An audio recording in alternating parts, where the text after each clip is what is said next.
Good morning. Ngasi se thangju numit ko thangju numit su oire thashi numit su oire aduduna haidi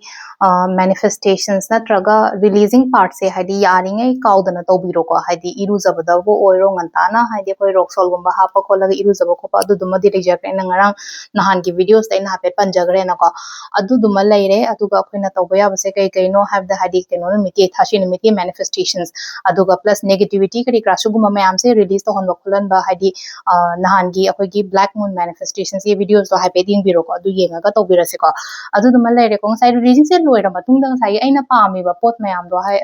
aina paami pot mayam do e ba pot ba adu mayam ko hadi aina khara budi technique macha budi khara ha khram ne ko adu mayam to practice to birase ko hadi nga shi gi oina adu aham do khoi card message yenga se ko card ahum ka tang thok charage adu dagi amma khala se card number 1 card number 2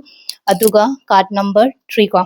ade amma mam khan birase ko adu matung da timing of haba sai pe yenga se ko nga shi gi oina timing of haba ke lege haba to adu dum se mina rase ko selere card number 1 card number 2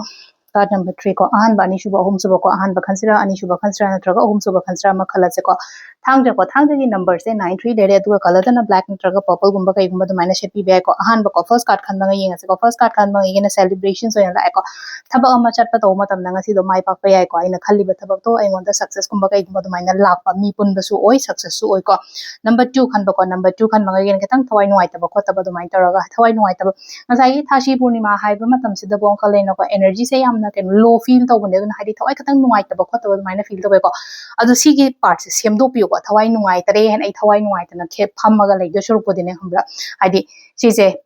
nuai ta mayam loin chalan garga afaba thoughts kumba kai gumba pubira pa haitara ko afaba wakhan gumba pora aga ngasi se ai pharakani ko ai nuai rakani ko ai naba oiro ama oiro so mayam loin pharakani ko haina khalaga dumai to bibo sina number 2 khan bangai yon le ko number 3 ko number 3 da sele no ko hadi environment kari kra hadi kitang nuai ta ba ko ta ba ai akoi bagi energy se kitang negative oi ba ko thabo ma pham nuai ta bani kang de imong manung da nuai ta bani kang de amani kang de mai to ro sele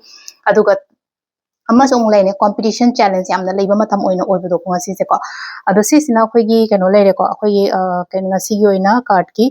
message ko aduga timing jina karam kan phage timing ne ki book 3 ka minute ko 9 dagi na 9 ka minute mari phaung leire ko dagi 13 ka minute 13 dagi na pung 3 ka minute 5 phaung leire dagi 5 ka minute 5 ka minute 92 dagi na 3 ka minute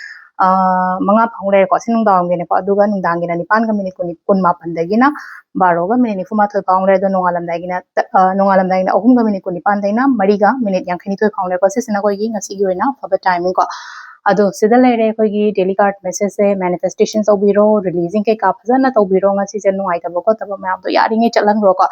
tha loiba haragadi thashi ngasi se thashi oraga hadi amung nong mapan balak pai se anoba chapter anoba beginning amane hadi phana haitar ko start to se horokpa matam se anka yam aphaba positive energies amaga tha se homina na bagi damakta mayam chu to biro ko thank you